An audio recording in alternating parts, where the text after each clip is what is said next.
With the raid on Mar-a-Lago and the very latest as what's happening today. Now, you may know this, but Judge Eileen Cannon is still waiting for those proposals from both the DOJ and President Trump's legal team before she selects a special master to review the seized documents. They're supposed to come up with a list by Friday. Of course, we've been hearing a lot of backlash from the left over her ruling to grant Trump's request.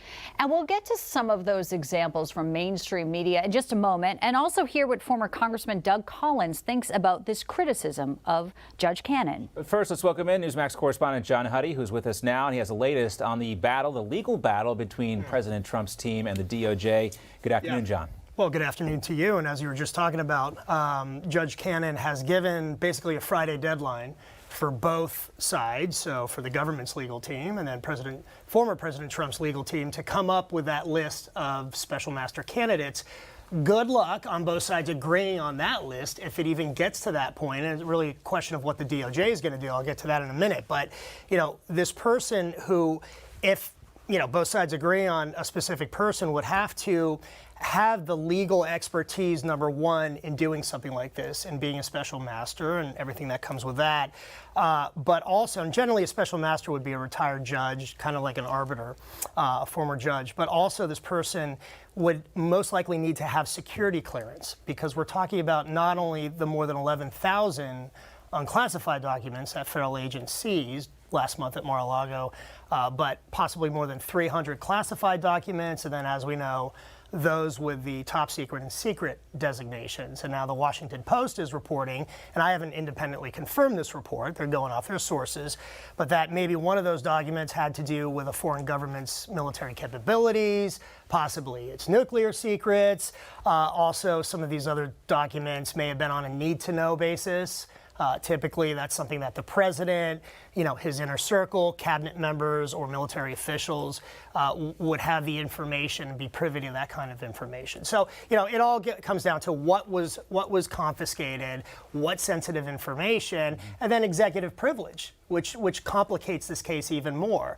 And then, as I mentioned, the DOJ is kind of weighing its options.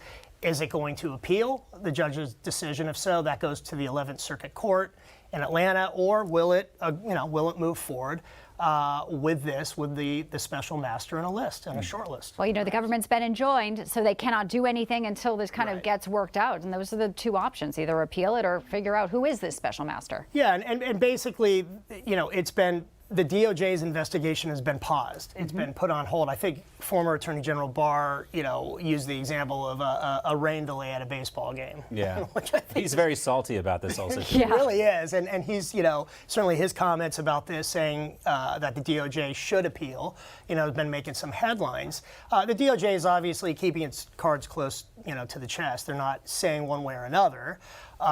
So we'll see kind of how that plays out. But, obviously, it's just a very complicated case because it involves, among other things, executive privilege. Yes. And what is afforded to the former president, what he was allowed to keep and what not. And we know what he said and what his legal team is arguing. So that's where it stands. This is now the next step. We're all anxiously awaiting to see kind of where it goes at this point. All right, so we'll wait till Friday. If anything pops up, John, we'll get back to you. Great to see you. Thanks for joining us. You too. Thanks, John. Thanks, guys. All right, now let's turn now to talk more about these leaks coming as a result of this Washington Post report. They're coming from the DOJ or some other place. The Washington Post's latest report focuses on a document allegedly describing a foreign government's military defenses, its nuclear capabilities, but we don't know if that's true or not. The Washington Post has had to correct the record before. Flashback to November 12th of 2021, the Post was forced to make corrections about two stories regarding the Steele dossier. That was a collection of largely unverified reports that claimed the Russian government, you guys know this story, had compromising information about Donald Trump. We all know this story. So let's talk more about these leaks. Yes, we're all very familiar, unfortunately. Let's welcome in former Congressman Doug Collins. He was the ranking member of the House Judiciary Committee. He's also the host of the Doug Collins podcast. Doug, great to have you back with us. Hey, John. Bianca, it's good to be with you. Doug, first off, these leaks. I mean, this is one of the reasons why Judge Cannon says let's pause, let's appoint a special master. She did mention she was concerned about that. Do you think regarding some of this reporting we've seen now, we're talking about nuclear capabilities, possibly, we don't know if this is true. Should we expect to see more corrections, you think, from Washington Post down the road? And how dangerous is this that someone possibly from the DOJ is feeding this to the Washington Post? Well, I think that, that's the question. I mean, who is actually feeding this? But this is something, as y'all just, mentioned just a moment ago, when I saw firsthand through the Russia investigation, through the Hillary Clinton investigations, just you name it. There is a group right now of ideologue, it seems like, at FBI and DOJ, that they believe it is their goal is to leak this information. This is what I've been concerned about, and I think many have been concerned about all along. If classified information, no matter who has it, should be handled properly, yes. The problem with this is, you talk about 11,000 unclassified documents. Why were those taken? Why were medical records taken? Why were these other things taken? Again, when you're there under the auspices of these classified documents supposedly not being kept in secure places and not being handled properly, although you've been negotiating for it, it goes back to me now that the leaks it seems like every time the Trump legal team pushes back or there's a victory, there's another leak. And I think this has become the concern of many people, that this was not about, securing documents. It was about securing leak material 60 days before an election. So much of this is like deja vu, and I think there's an element of insanity when it comes to the media and their reliance on these leaks. And also Adam Schiff, because there's like this cycle, something gets leaked to the media, and then Adam Schiff comes out and says, wow, this is a big deal. He is the House Intelligence Committee chairman. He's running wild with this Post leak. He says, if true, big if, it raises yet more questions. Why would Trump take them to Mar-a-Lago? Why did he refuse to return them? The investigation must continue uninterrupted, unimpeded, he says. Now, here's a question. Why would anyone listen to Schiff? We've seen him basically debase the Wall Street Journal, had all the Schiff transcripts, which proves he knew the Russian collusion narrative was BS from the get-go, but he still perpetuated. So when we see Adam Schiff out there, why would anybody have him on TV to talk about this? What are your concerns with Adam Schiff and these latest leaks? The latest concerns with Adam Schiff? Do you have enough an hour of the time in this hour? I mean, we'll have to do a separate, very special podcast on this whole thing. Special edition, Doug Collins, John Bachman Bianca. We're talking Adam Schiff. Really, look, this is a man who had frankly, did not have even the courage to present his own findings at the first impeachment. He ran out his staff. He wouldn't appear before the Judiciary Committee. He just basically is what I call the equivalent of a keyboard warrior. He loves to stand behind a keyboard and talk trash, but yet he won't come out and answer these questions. I mean, we could wait here for a few seconds to see if we get an apology for all the misquotes and misinformation that he saw in plain sight of Russiagate and everything else.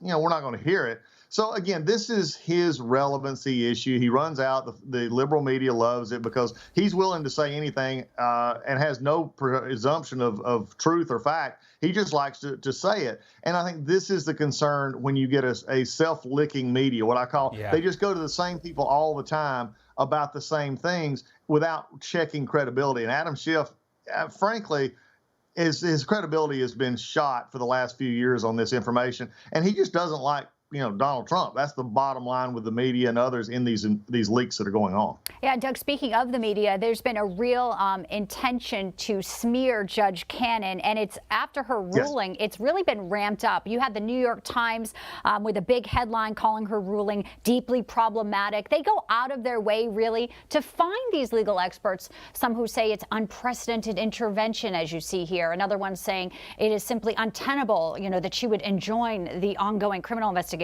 Now, a few people are out there saying she's doing the right thing. But last night, even on Newsmax, Harvard law professor Alan Dershowitz called everyone in the media out who's criticizing Cannon. Let's play this. I guarantee you one thing. If this were President Hillary Clinton, former President Hillary Clinton, and she had a search like this, and the judge, who was a Democrat, had appointed a special master, virtually every one of those academics would be applauding this. It is hypocrisy. They failed the shoe on the other foot test, and no one should take them seriously. they call it nutty, radical. I mean, we should also point out she's a woman who was born in Colombia. So she's an immigrant, came to this country, has risen on the ranks here, went to Duke, went to Michigan. She's not, this unintelligent woman, but we're not applauding that at all, Doug, are we?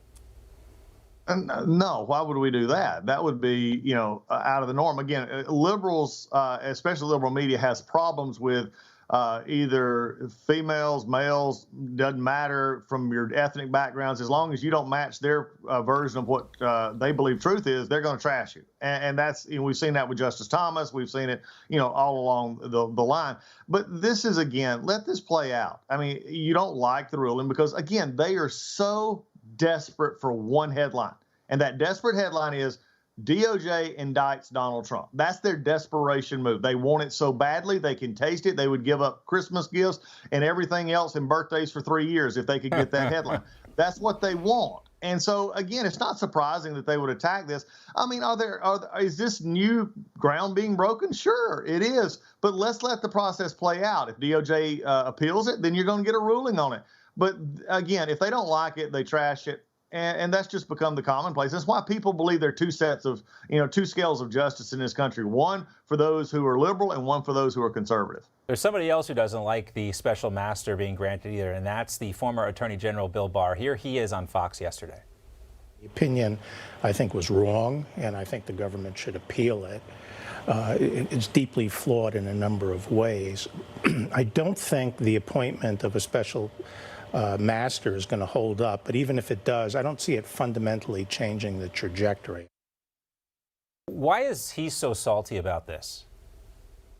Great question. I think some of it comes back from just the last year and a half. And look, I got to know Bill Barr fairly well when I was having to deal with the Russia impeachment, even through starting Durham and all.